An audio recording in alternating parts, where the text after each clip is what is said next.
आप सभी को living legends of the Himalaya team की तरफ से सादर प्रणाम। इंसान वो नहीं हालात बदल दे जिनको, इंसान वो नहीं हालात बदल दे जिनको, इंसान तो वो होते हैं जो हालात बदल देते हैं, इंसान तो वो होते हैं जो हालात बदल देते हैं। खुद ब खुद आंसुओं का बहना कठिन है, किसी और के दर्द को सहना कठिन है। मेहनत करके बन जाएंगे शख्सियत, पर आज इंसान बने रहना कठिन है, आज इंसान बने रहना कठिन है। नमन करते हैं आदरणीय धीरज पांडे जी को, सभी लोगों को प्रणाम। अल्मोड़ा जिले के अंतर्गत सोमेश्वर घाटी में कोई ऐसा शख्स नहीं है जो इनके बारे में नहीं जानता और इनका अनुसरण नहीं करता। कोई भी दीन दुखी अगर इन्हें दिख जाए तो जब तक उसकी ज़रूरत को, उसकी आवश्यकता को पूरा नहीं कर देते हैं, तब तक इनके मन को शांति नहीं मिलती है। और इनके द्वारा जो भी कार्य किए जाते हैं वो निस्वार्थ भाव से होते हैं। समाज सेवा के क्षेत्रों में इनका योगदान कई वर्षों से है, निस्वार्थ सेवा करते हैं और बड़ी मुश्किल से आज हमें इनका सानिध्य प्राप्त हुआ। तो सर स्वागत है धीरज पांडे जी आपका। बहुत बहुत शुक्रिया गैतोड़ी जी आपका। और अपने बारे में थोड़ा सूक्ष्म परिचय हमारे दर्शकों को दे दीजिए। तो बस वैसे तो इनकी कदरदानी है कि इन्होंने मुझे इस लायक समझा, लेकिन जितने भी मेरे ये वाला वीडियो देख रहे हैं, मैं आप सब लोगों को बताना चाहूँगा कि मेरा जो वास्तविक परिचय है वो संगीत की, क्योंकि संगीत ही मेरा जीवन है, उसमें ही बोलूँगा मैं। पूछ कर मेरा पता वक्त रायदा न करो, मैं तो बन जा रहा हूँ क्या जाने किधर जाऊंगा। वास्तव में मेरी पहचान इतनी है कि मुझे खुद भी पता नहीं कि कब मुझे कहाँ जाना पड़े। बस इतना ही है कि जितना भी मुझे मौका मिला है, माँ सरस्वती द्वारा जो ज्ञान मिला है, उसको कोशिश करता हूँ कि सूरज की भांति नहीं तो दिए की भांति लोगों के आंसू पोंछने में लगाऊँ। बस गैतोड़ी जी यही मेरा प्रयास रहता है। बाकी आप इतना जो सम्मान दिया उसके लिए तो मैं, और आप भट्ट जी ने जो सम्मान दिया, पंकज जी ने, उसके लिए बहुत बहुत शुक्रिया आप सभी लोगों का। जैसा कि आप सोमेश्वर घाटी में रनमन क्षेत्र से संबंधित हैं, तो अपने बचपन के बारे में कुछ अनुभव हमारे साथ साझा कीजिए। इसलिए में ऐसा होता है कि नॉर्मली चंचलता सभी में होती है, वही हम में भी है। थोड़ा पढ़ाई का दौरान रहा, फिर उसके बाद कुछ परिस्थितियाँ ऐसी रहीं कि उसने काफ़ी डिस्टर्ब किया लाइफ को, उतार चढ़ाव आए, उससे हर चीज़ डिस्टर्ब रही। मतलब ये समझ लीजिए कि आशा की थी कि कभी सुख आएगा, कभी ये आएगा, तो उसके बाद कुछ और चीज़ें होंगी, लेकिन वो नहीं मिल पाया वो तरीका। बार बार प्रयास करने के बाद जो भी तकलीफ़ें कम नहीं हुई परिवार की जो थी लाइफ में, लेकिन उसके बाद संघर्ष करते रहे। ऐसा कुछ नहीं, ज़िंदगी में बहुत संतुष्ट हैं कि प्रारब्ध उतना बढ़िया नहीं रहा होगा, उससे काफ़ी दुख मिले, लेकिन वर्तमान जीवन में जो भी उतार चढ़ाव आए उनको सामंजस्य बनाकर आज भी अपने वर्क को अंजाम देते हैं। चाहे सूक्ष्म अंदाज में देते हैं, लेकिन किरदार निभाने का प्रयास करते हैं कि कल हमारे जाने के बाद भी कम से कम इस नाशवान शरीर को कुछ लोग दिल से याद कर सके। भाई इतना प्रयास करता हूँ हमेशा, चाहे मुकाम कैसे भी रहे। भाई यही जीवन थोड़ा सा रहा। एक सबसे बड़ी प्रेरणादायक बात यह है दोस्तों, अगर आप विपरीत परिस्थितियों में हैं, अगर आप संकट की घड़ियों में हैं, क्या कभी आप सोच सकते हैं कि उस परिस्थिति में आप दूसरों की मदद के लिए आगे आएंगे? धीरज पांडे जी एक ऐसे व्यक्ति हैं जिनके जीवन की परिस्थितियां काफ़ी विषम और प्रतिकूल हैं। इसके बावजूद, उन परिस्थितियों के बावजूद वह अपना वक्त निकालते हैं समाज सेवा के लिए और लक्ष्य की तरफ, अपने उद्देश्यों की तरफ चल पड़ते हैं, अपनी डगर पकड़ लेते हैं बिना किसी दूसरे बाह्य मोटिवेशन के। स्वयं निकल जाते हैं, कभी मतदाताओं को प्रेरित करते हैं, कभी किसी वृद्ध के कांधे पे अगर झोला अधिक भारी है तो उसे पकड़ लेते हैं। तो जानते ही इनसे कि इन विपरीत परिस्थितियों में आप कैसे यह सोच पाते हैं कि आपने उन परिस्थितियों में रह कर के भी आपने लोगों की मदद करनी है।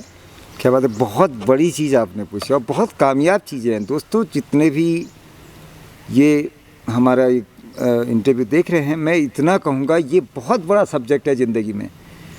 दोस्तों हमें याद रखना चाहिए कि एक लाइन की चंद लाइनें हैं। लाख गुमनाम हो मंजिलों के निशान, फिर भी राहों में जीवन की चलते रहो, फिर भी राहों में जीवन की चलते रहो।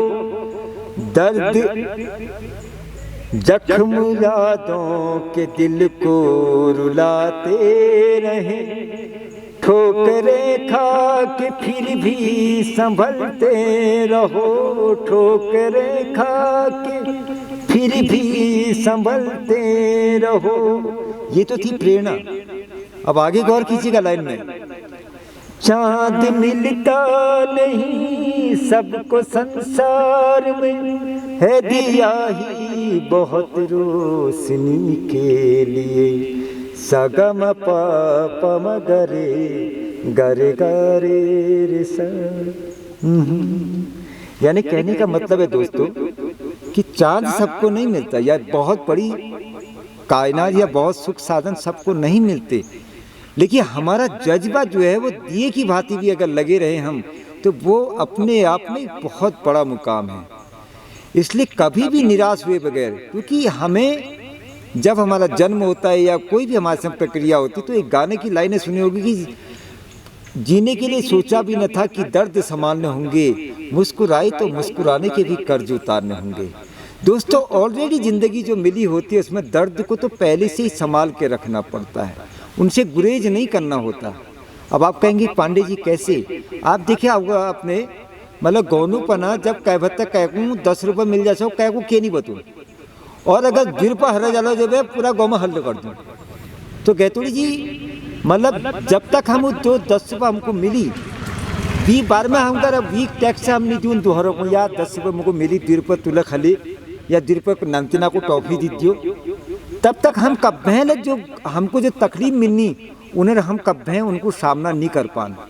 अगर हम आपको दुख सुखद दुख जज के शेयर करना, मुझको यश हो मुझको सको सरकार के कर दिन फलान के कर दिन जज के हम तको शेयर करनू, अगर हम जो सुख मिलूँ यानी जो रसगुल्ला हमको चुपचाप मिलनी, अगर हम उनको बांटना शुरू कर दूँ, तो यकीन मानो कब हैं निराशा नहीं आल, और हर दुख में तुमको एक बल मिलो, और कब भले तुम मतलब विचलित नहीं हो सकना। और यह जिंदगी सबसे पहले सोचो कि गमों के साथ साथ आपको खुशियों को बांटना जरूरी है, चाहे कबत्ता न मिलो हमको। Thank you. बहुत ही ज़बरदस्त बात आपने कही कि अपनी खुशियों में से भी दूसरों को हम हिस्सा दे सकते हैं।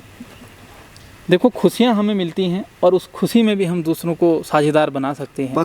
वो बहुत ज़रूरी है, बहुत ही आवश्यक है वो खुशियाँ बांटने के लिए, खुशियाँ फैलाने के लिए। तो सर, एक तो बहुत ही आपने ये मर्मस्पर्शी बात हमें बताई। दूसरा सबसे बड़ी बात यह है कि आप संगीत जो पहले छूट गया था, आप संगीत के क्षेत्र में कैसे आए, और आप बातों को संगीत में ढाल लेते हैं।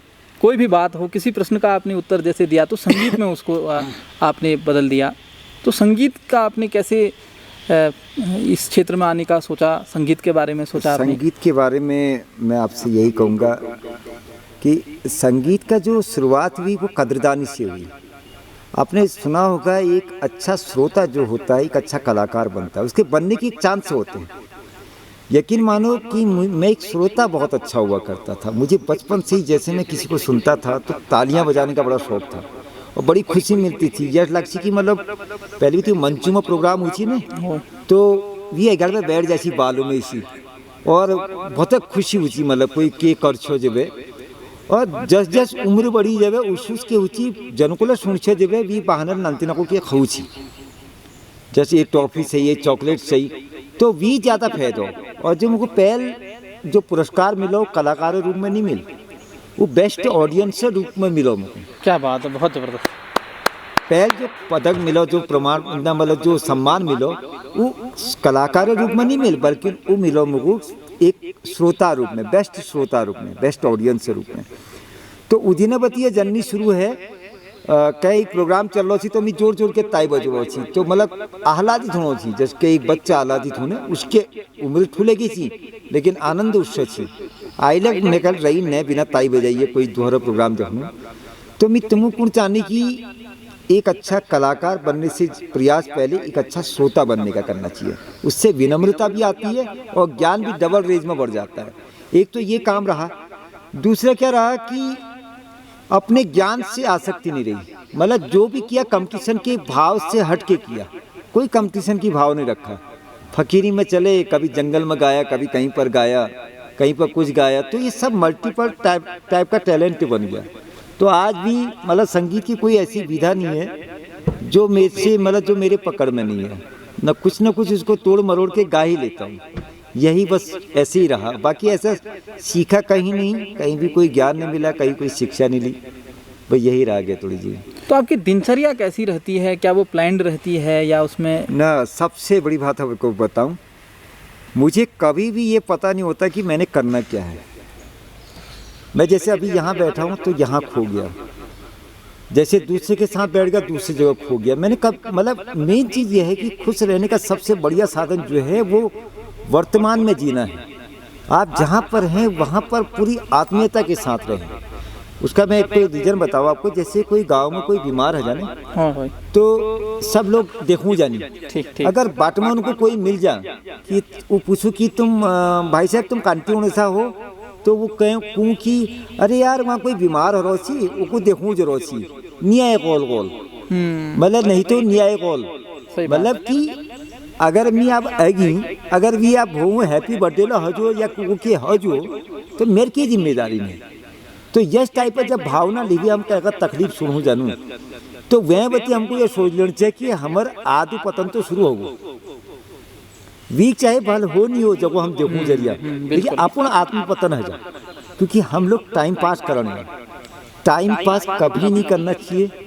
जरूरी नहीं कोई प्लानिंग बनाया, गोल्डन प्लानिंग अपने आप बनती है। मेरा क्या रहता है, जैसे मैं रास्ते चलते किसी का बोझा शेयर कर देता हूँ, किसी के बारे में सुना कुछ किताबें या कुछ उस तकलीफ को शेयर कर लिया, और मतलब कोई भी चीज़ जैसे रास्ते पड़ा, मुझे लगा कि यार एक छोटा सा कीटाणु वहाँ से चल रहा है, अगर मेरे नुकसानदायक नहीं है तो मैं उसको थोड़ा किनारे कर दूँ ताकि किसी के पाँव में ना आ जाए। बस इस टाइप का शौक ज़्यादा है, बाकी ऐसा कुछ नहीं कि मैं बड़ा काम करता हूँ। बस ये समझ लीजिए कि हर काम करने का ढंग अलग है मेरा, कोई भी बड़ा काम नहीं करता मैं, ढंग अलग है, मतलब हमेशा सोचने का दायरा कुछ अलग रखता हूँ मैं, कि कभी कसी कहकर के काम अजू चाहे दिए का भाती हो। अब तो मुझे दिरानो ना असली में दुकानों में घर बहु आज का पेटी बदड़ी नहीं कर देना, जल्दीबाजी में आदमी मुश्किल खोल भी दौड़ दूँ बिना काटिए, और वो गोल गोल रोडू पर ना पड़ी होनी हूँ। अब तुम देखिए कबत्ता हूँ मैं, कबत्ता का खुद दिया दी फौज जानी पतड़ा में पतड़ी जा, बिल्कुल। अब एक दिन में कत्ती तस्कर देखो जी मिल खाली दुआ को एक कैच लेती को, एक परोपकार करने को।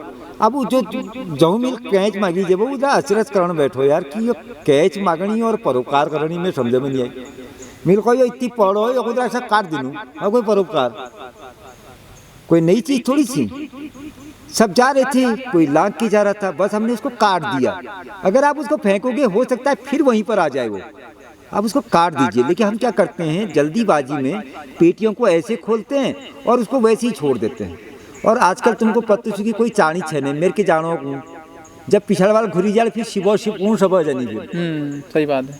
तो इतनी जब कशिश हो जाती है, इतनी संवेदनशीलता जब मनुष्य में आ जाती है। आपने चींटियों को देखा होगा ना, जैसे मेरे माना सामने कोई लड़का है, उसके बगल में चींटी आ रही है, तो मैं दोस्ती के नाते क्या कहता हूँ कि यार ये तेरे उसमें चींटी आ गई, ऐसे करता हूँ ना साफ। अब कल्पना करो यार मैं किसी के आगे आ जाऊं और वो मुझे बुलडोजर से साफ करे तो कैसा लगेगा।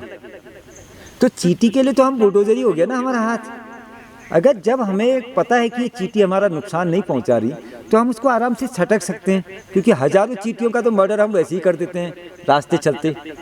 तो क्यों न एक को निस्वार्थ रूप से बचाने का प्रयास किया जाए ताकि उनका दर्द से भी कम हो जाए। तो जब इतनी संवेदनशीलता आने लगती है ना, तो मैं रियल बताऊं फिर कोई प्लानिंग बनाने की ज़रूरत नहीं पड़ती। जिस रास्ते पर आप चलोगे ना, हजारों दुआ कमा लोगे। यही मेरा एक शायद इस टाइप का ही रहा कुछ जीवन है। इससे मुझे एक बात याद आ रही है कि कमाई के अलग अलग स्वरूप हैं दोस्तों। हम ये सोचते हैं कि बैंक बैलेंस हो, ज़मीन हो, जायदाद हो, भौतिक संपदाएं हैं, यही कमाई है। परंतु जीवन में अच्छाइयाँ कमाना भी, अच्छाइयाँ अर्जित करना भी एक अपने आप में मुझे लगता है सबसे बड़ी पूंजी है। क्या बात। और उससे बड़ा कुछ नहीं है। अच्छाइयाँ जो आप कमाएंगे वो सबसे बड़ा निवेश होगा, आने वाली पीढ़ियों के लिए वो बहुत अच्छा निवेश होगा और कई पीढ़ियाँ उससे जो है लाभान्वित होंगी। अभी आपका जो मूल तत्व था वो तो हम समझ गए हैं। अब दर्शक भी समझ गए होंगे कि हर एक, देखो आपने कोई अच्छा काम करना है तो ज़रूरी नहीं है कि आपको बहुत बड़े पुरस्कार से नवाजेंगे तभी आप उसमें पहचान बना सकेंगे। रिवार्ड के ऊपर रिवार्ड, जिसको जो अवार्ड नहीं रिवार्ड। ये है ना, मैं बताऊं तुम्हें, कभी भी जब हमें अच्छाई का शौक लग जाता है तो हम लोगों को तो फिर कोई पदक की आवश्यकता है सोचनी नहीं चाहिए, क्योंकि इतना अच्छा पदक जब मिल जाए कि हमें संवेदनशीलता हमारी जागृत हो गई, हमें लोगों की दुआ कमाने का एक मौका मिल रहा है, तो इतना बड़ा अवार्ड कि जिसको मिल जाए वो तो अपने आप में ही गजब चीज़ है। एक लाइन याद आ गई मुझे। क्या बात है? क्या अंग्रेजी की एक लाइन है, value the values, never value the valuables, value the values, never value the valuables, if you value the values, valuables will automatically कम।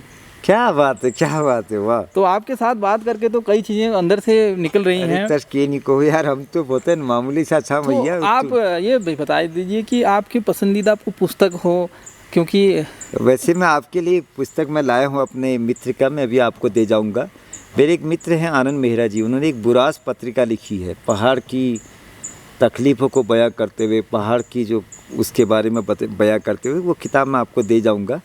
वो दिल्ली में है अभी, वो बीच में एक मेरा वीडियो में निकला था आनंद मेहरा जी का, तो मैं वो किताब आप लोगों के लिए लाया हूँ, उस किताब को भी दिखा। बाकी मैं आपको बताऊँ ना, किताब मुझे विवेकानंद जी के कर्म योग का बड़ा अच्छा लगा, उनका जो लिखा था ना उन्होंने कहते हैं कि भौतिक चीज़ों को छुओ पर याद रहे वो तुम्हें ना छूने पाए। ये बहुत बड़ा पॉइंट है कि हमें मजबूरी है कि हमें छोटी छोटी चीज़ों का सहारा लेना पड़ता है, पर याद रहे कि वो हमारे कहीं ईगो को तो नहीं बढ़ा रहे हैं।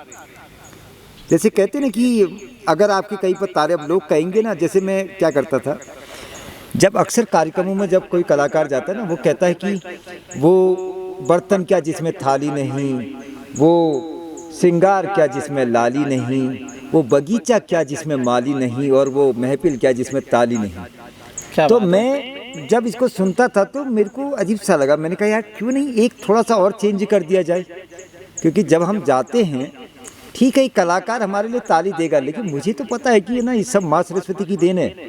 अगर माँ सरस्वती मेरे अंदर नहीं होती तो कौन पूछता मुझे। तो उस समय जब वो तारीफ मिलती है तो मैं उसमें क्या बोलता था कि वो ज्ञानी, वो लेखक, वो पत्रकार, वो कलाकार क्या जिसको माँ सरस्वती के दर्शन ना हो, वो धनवान, वो धनधान्य आदमी क्या, वो ऐश्वर्य वाला आदमी क्या जिसको माँ लक्ष्मी के दर्शन ना हो, वो ताकतवर आदमी क्या जिसको हनुमान जी के दर्शन ना हो। तब कहता था कि वो महफिल क्या जिसमें तालियों के दर्शन ना हो। क्या बात है सर, बहुत ही ज़बरदस्त। तो उससे क्या होता है, हमें अपने आप को झांकने का मौका मिलता है कि अगर माँ सरस्वती नहीं होती तो मुझे कौन पूछता, है ना। तो मुझे शुक्रिया, ठीक है आपने मुझे दे दिया, लेकिन मुझे पुशअप कर देना चाहिए माँ सरस्वती को। ऑल इज वेल, वो 3 इडियट का डायलॉग है ना, all is well, all is well, all is well, कि माँ सरस्वती तेरी वजह से इस नाशवान शरीर को थोड़ी सी तारीफ का मौका मिल रहा है, इस नाशवान शरीर की इज्जत हो जा रही है, इसलिए तेरा शुक्रिया बल्कि मेरा शुक्रिया नहीं। तब जाके आदमी को पोलाइट होने का मौका मिलता है। और उसके बाद देखो आप, फिर तो वो समझ सकते ना हो, दिल वही धड़कन वही, हम वही तुम वही, ना जाने ये क्या हो गया कि सब कुछ लागे नया नया, कि सब कुछ लागे नया नया। तो इतना आनंद भर जाता है ना, फिर सुख में तो छोड़ो, दुख में भी आनंद आने लगता है। बस यही हम लोगों का भी आनंद खोजने का जरिया रहा, वरना तकलीफ़ों में दब के रह गए होते। बहुत आदर्श आपका जीवन रहा है। आपका तो प्रत्येक क्षण प्राणी मात्र के कल्याण के लिए समर्पित है। नमस्कार दोस्तों, आज हम आपके सामने ऐसे महान व्यक्तित्व को लाए हैं जिनकी जीवन शैली ही अपने आप में सबके लिए प्रेरणादायक है। ये अपने जीवन को जिस खुशहाली से जीते हैं, जीवन में बहुत परेशानियां होने के बाद भी जिस खुशहाली से जीते हैं, दूसरों के लिए प्रेरणा स्रोत बनते हैं, दूसरों की सहायता करते हैं, तो ये अपने आप में हमारे लिए बहुत बड़ी प्रेरणा की बात है। ख़ासतौर पे युवा लोग जो पांडे जी ने बातें बताई हैं उसको अपने जीवन में लागू करें और समाज को अच्छा बनाने के लिए उस पर कार्य करें। धन्यवाद। और पांडे जी, आपको आज के कार्यक्रम के लिए समय निकालने के लिए आपके हम हृदय से हमेशा के लिए कृतार्थ रहेंगे। अरे मैं तो हम अपनी कृतज्ञता आपके इस प्रति जब भी हमें मौका मिलेगा तो व्यक्त करते रहेंगे। क्या बात है, मैं शुक्रिया अदा आप लोगों का करता हूँ, पंकज जी का और गैतुल जी आपका।